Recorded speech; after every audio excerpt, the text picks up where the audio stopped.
enemies of justice, this is the Avenger.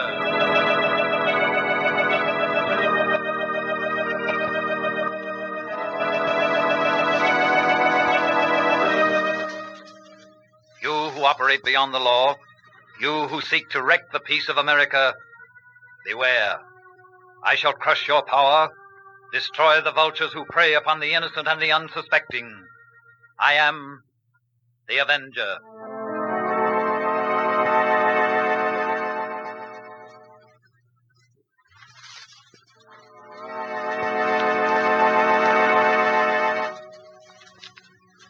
The Avenger faces ingenious murder in high-speed death.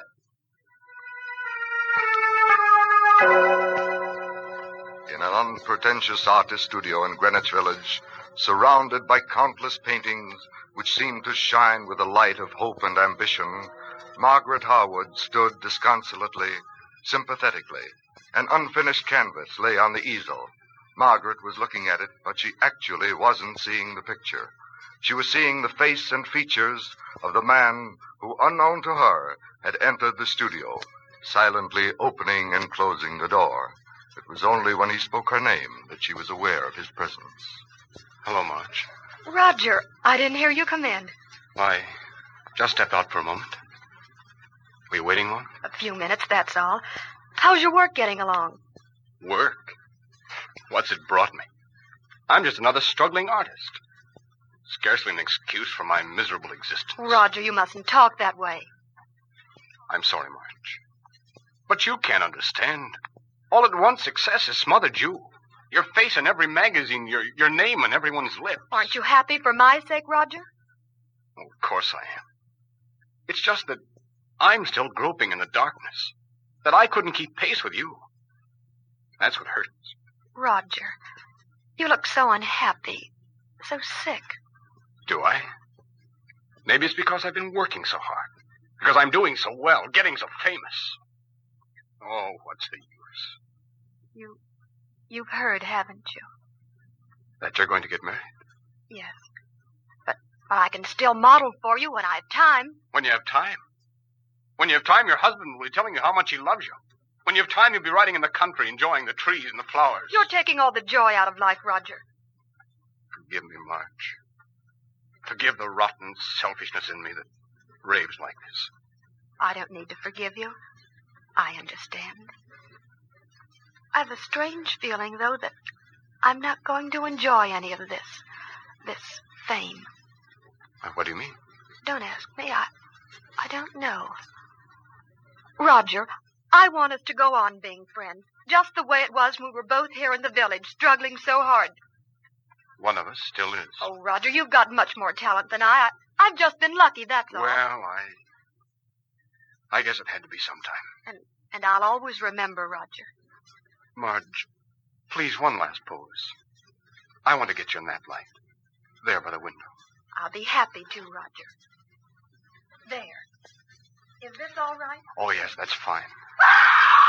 Marge! Marge! It can't be. It can't. But she's dead.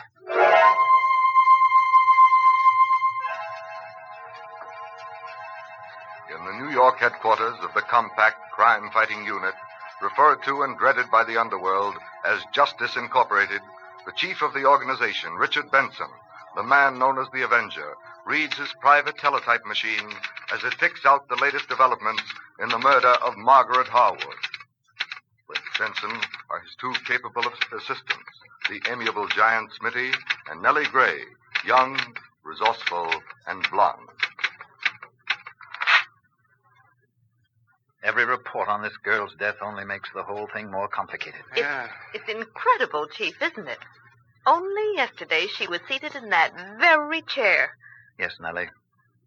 And that look in her eyes, I'll never forget it. Almost a premonition of this horrible tragedy. Yeah, it was a tough break. 3 months from practically nowhere, the world was at her feet. And then, out, just like that. What could have made her lose her nerve, Chief?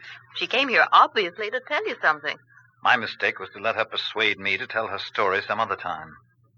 I should have insisted on hearing it at once. You can hardly be blamed for that, Chief. After all, you knew her father very well. That's right, and she was paying more of a social call than anything else. Yeah, that's right. I wonder, Nellie. Her dad was pretty close to me when he was alive. That's why I shall never forget how she opened up the conversation yesterday. Yeah, I remember. What were her exact words, Chief? What she had to say was said very seriously, too, without a smile. Mr. Benson, Dad told me if I ever needed a friend to come to you, but not to bother you unless it was really serious. Then she changed her mind. Just wouldn't say another word. No hints at all in her subsequent conversation? Just a vague statement. I don't recall the very words she used. Something to the effect that it's hard to be happy when you're afraid of someone who loves you. Doesn't sound so good for Roger Crowley. And what about Marius Pendleton, the man she was going to marry? Couldn't that statement apply to him as well?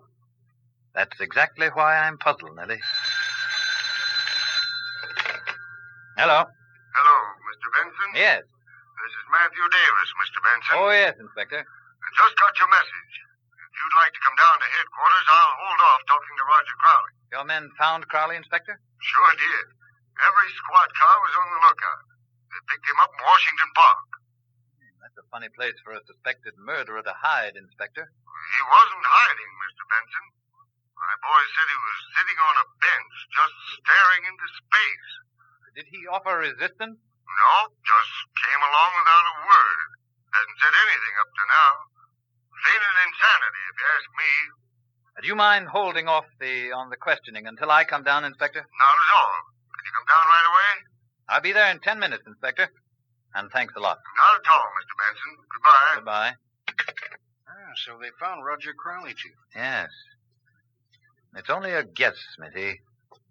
But I have a strong feeling that Crowley is innocent. From what we could hear of Inspector Davis's conversation, Crowley doesn't sound like a cold-blooded murderer. I don't know. He might be crazy at that. He was in love with the girl. Yes? Well, he just went off his nut when he found out she was going to marry Pendleton. Yes, maybe, but I doubt that, too. Anyhow, there isn't much time, and I've got an important job for each one of you. Okay.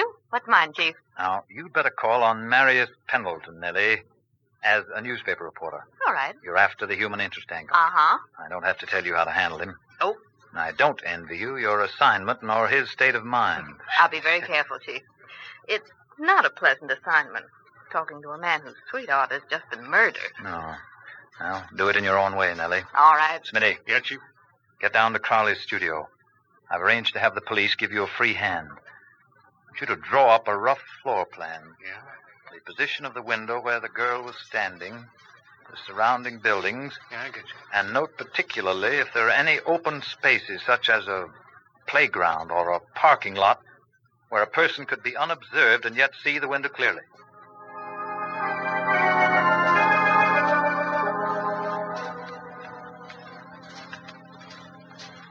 All right, Crowley. Just come clean and quit this stalling. Why did you kill him? I didn't, I tell you, I didn't. Do you recognize this wrench, Crowley? I saw it for the first time last night. You did, eh? You hit her with this. No, don't say that. And you didn't do a very good job of hiding it, I'll say that. It was just underneath some of those canvases of yours. Your fingerprints are on it. Of course my fingerprints are on it. When I saw the wrench under the table, and I swear I hadn't seen it before. Sure. I grabbed it and stuck it under the canvases. Because I knew if you found it, it would look bad for me. That's right, Crowley. It looks very bad for you. The quickest jury we can assemble will send you to the chair so fast you won't even know what day it is. But I didn't kill her, Inspector. May heaven help me, I didn't. Don't you understand? I love her. We can see that. You see, Marge and I were very fond of each other. She came to tell me that she was going to... Going to marry Pendleton, is that it? Yes. She came to say goodbye. Every time you open your mouth, Crowley, you get into this worse. You were in love with her. She was going to get married to somebody else, so you flew into a jealous rage. That's not true. It's not true. Listen, Crowley, why don't you confess? We got enough evidence here to burn you 60 times. I have nothing to confess. Inspector, do you mind if I talk to Crowley? Your headache, Mr. Benson. He's all yours. I'll be back when he's ready to break. Open and shut. Murder, but no mystery. That's the way it should be. You mind if I ask you a few questions, Roger? You can take your time. No, I don't mind, Mr. Benson. I've just read the medical examiner's report, Roger. He says that death was due to a blunt instrument. Maybe a wrench. I never saw that wrench before, Mr. Benson. I believe you, Roger. If you had, you wouldn't have hid it under the canvases in your own studio, would you? Tell me this. Can you recall any sound you heard after Marge screamed and fell? It's a funny thing you should ask me that question, Mr. Benson. Why, Roger? Well, there was a sound, like a rumble. Where did it come from? Well, I can't remember from the ceiling, the floor. I wish I could tell you. How long did it last? Well, just a few seconds, I think. Oh, then I'm not sure. I couldn't have been right, Mr. Benson. Why do you say that, Roger? Well, the rumble ended abruptly, and then I heard a click. A metallic sound? Oh, yes. Yes, I would say it was a metallic sound. Now, how and where was Marge standing before she fell? Can you remember every detail? Can I forget, Mr. Benson? I asked her to pose for me for the last time. She stood at an angle directly facing the easel I worked at. Her right side near the window, her left closer to the center of the room? Yes, that's it. Her eyes shining, soft. They seemed almost liquid. Then she screamed and fell. I felt her pulse, her throat. See, she was breathing. Her lips were closing, her eyes fluttered. All right, Roger. Now, take it easy. Take it easy. Mr. Benson, tell me, please. You don't think I'd kill the only person I've ever loved, do you? I know you didn't kill her, Roger. Thank you, Mr. Benson. And you have my promise that I won't stop till I've proved it.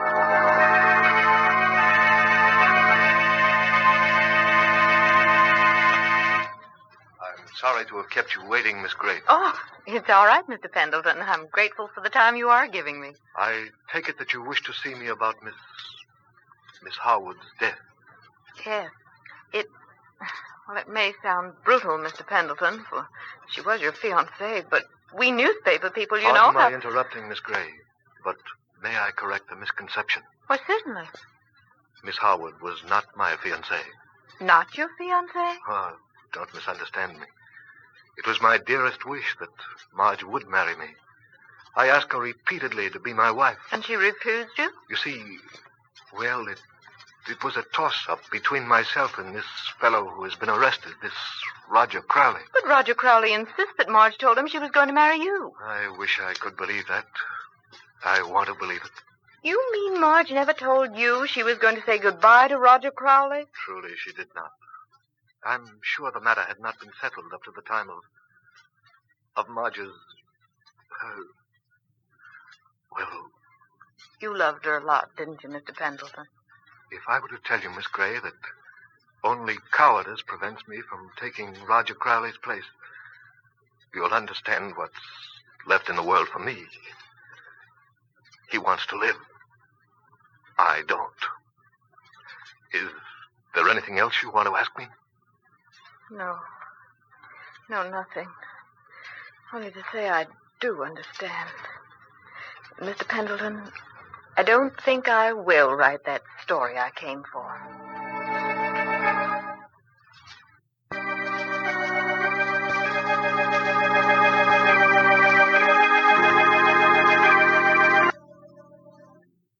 Well, Marius Pendleton certainly won you over, Nellie.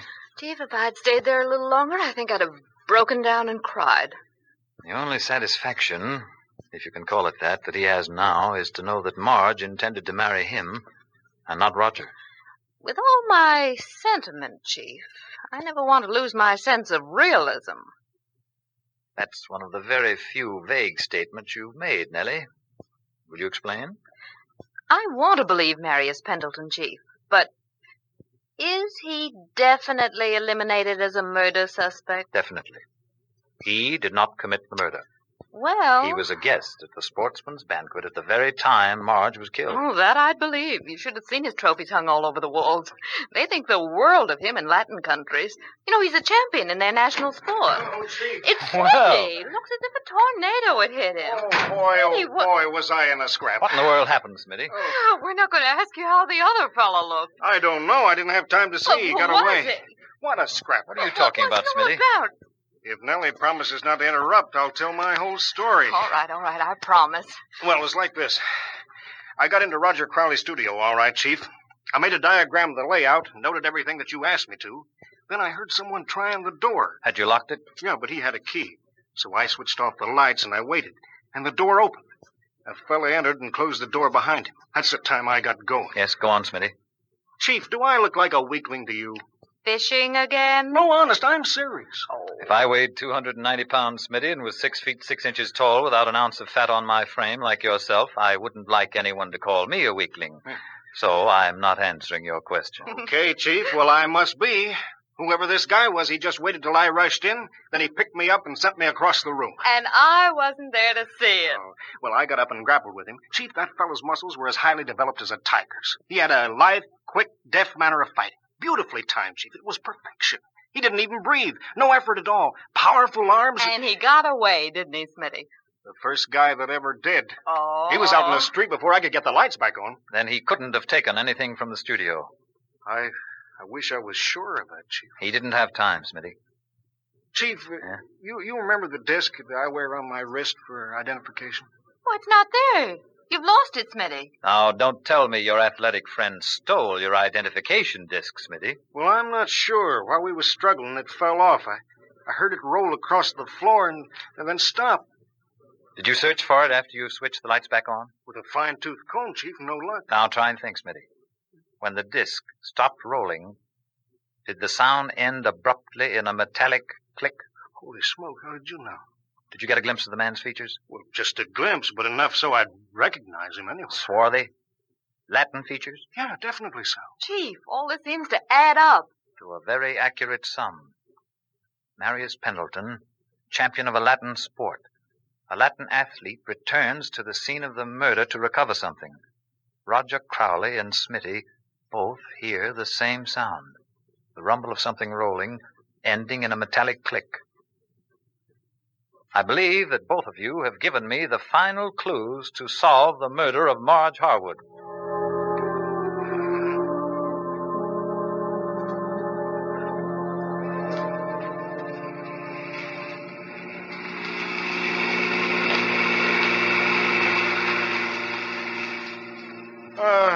This makes a whole week since we started these auto trips, Chief. I know, Smitty. I don't blame you if you're getting a little discouraged, but it's got to break. You want me to pull up at the same place, Chief? Please, Nellie. All Yeah, right. the papers are out on the streets, Chief. Uh, Just look at those headlines. they didn't waste any time, did they? Uh, Roger Crowley, guilty. Sentenced to die in electric chair. I've a hunch they're never going to do that. Well, here we are. Say, Chief, you're looking at that sign over the theater as if it was talking to you. Can't you hear what it's saying, Smitty? Say, I think I get it, Chief. The great death-defying South American sport, Jai Alai. Oh, Smitty, highlight. Okay, Nellie, I'll lie. Come in and see the world's champions play. Game's now going on. I'm banking on only one thing, Smitty. Someday you're going to see your Latin athlete come out of that theater.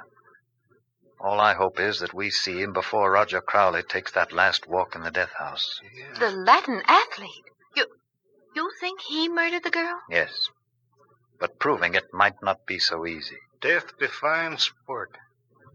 Yeah, I can see how he did it. At full speed, a ball in a game of high-lie travels 150 miles an hour. Now, suppose an expert player with a deadly accurate eye were to use a metal ball, about the size used in the pin games in the drugstores.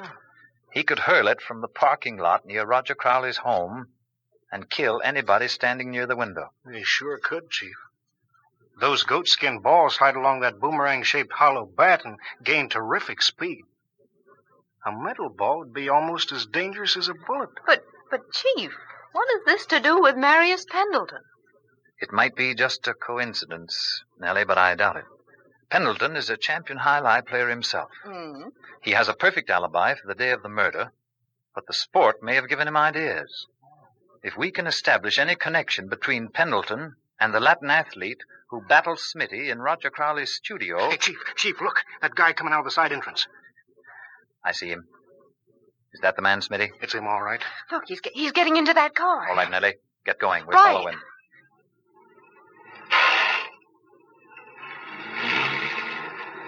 Now I know it was worth a week of anxiety. He's heading for Pendleton's home. Or maybe it's just wishful thinking. Now that I know what to expect, I'd like to tangle with him once more. Say, Chief, he might suspect we're following him. Oh, he's no reason to. Too many days have passed since the crime was committed. Now that Roger Crowley's been condemned to death, the real criminal feels even more secure. I get it, Chief. Now I know why you had Crowley's apartment house watched day and night. To see whether our friend Mr. High-Lie would return. Yeah. I didn't think he would, but I wasn't taking any chances. Then the murder missile is still in Roger Crowley's studio? Everything points to that, Nellie. If it isn't, well, there's no hope for Crowley. It's the most important piece of evidence. It will not only exonerate Crowley, but pin the crime on the murderer. Yeah, but will it be enough to make the criminal confess? I wonder. That depends on the approach, Smitty. Nellie's visit to Marius Pendleton brought out one thing. That man is a coward. And under certain circumstances, cowards expose themselves to severe physical danger. That doesn't seem possible. Well, how can you explain that, Chief? It's a mental quirk, Smitty. When they reach the peak of cowardice, the next terrifying experience topples them into complete apathy. Then they become even more resigned than the bravest man. Look, he's slowing down and turning into 73rd Street. And Pendleton lives in that big apartment house. All right, Smitty, get your radio going. Okay, Chief. This is Richard Benson calling Inspector Davis, Homicide Squad. Benson calling Davis, Homicide Squad. Benson calling Davis. This is Davis. Come in, Benson. We have the men you want, Inspector. Send a squad car right away to the address I gave you, Pendleton's address, and you meet us at Roger Crowley's apartment as soon as you sign off.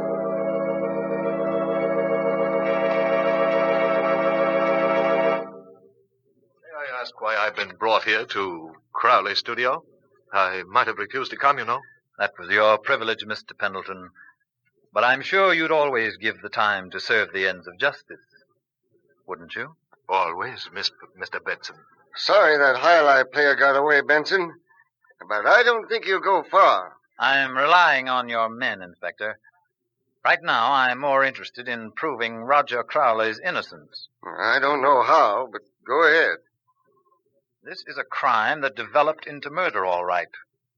Only the intended victim was Roger Crowley and not the girl. Sounds incredible, Benson. Well, go on. Someone hired the young high-lie player to do one of his trick shots, using a metal ball traveling at 150 miles an hour. Speed enough to kill.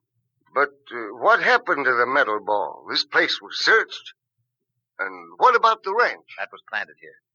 Everything seemed so obvious and natural, the wrench was never tested except for fingerprints. That's right, it wasn't. Now, if you'll chop into that rat hole in the floor, Inspector, you'll find a long, heavy bar which has been squeezed down into the hole and out of sight. The murder weapon? No. A powerfully magnetized bar that will draw all loose metal to it. Well, what's stopping us? I'll use this hatchet you asked me to bring along.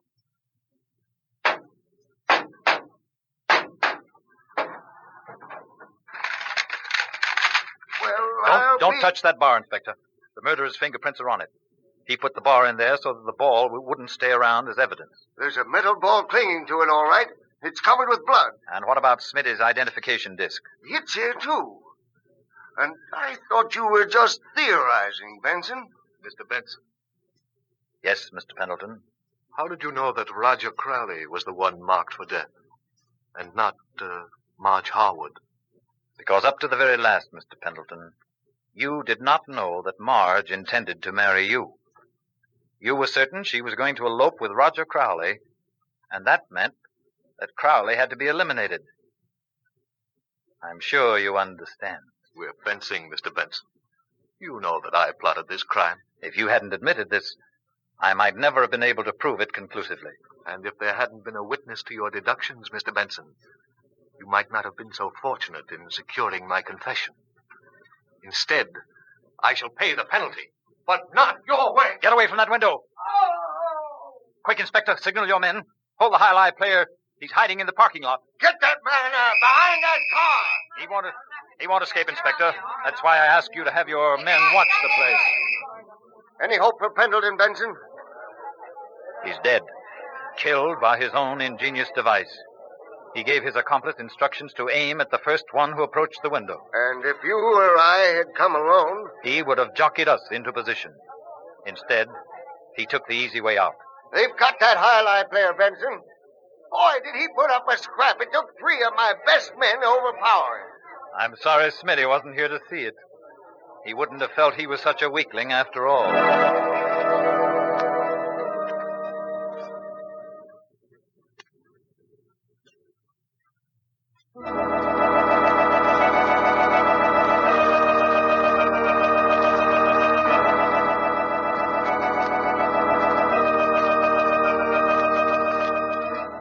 Next week, The Avenger brings you another exciting story of his death-laden conflict with crime, stamping out those creatures who seek power and wealth not rightfully theirs.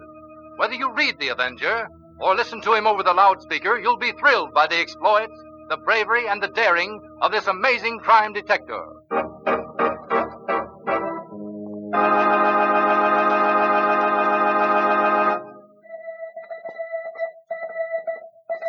Enemies of justice, beware.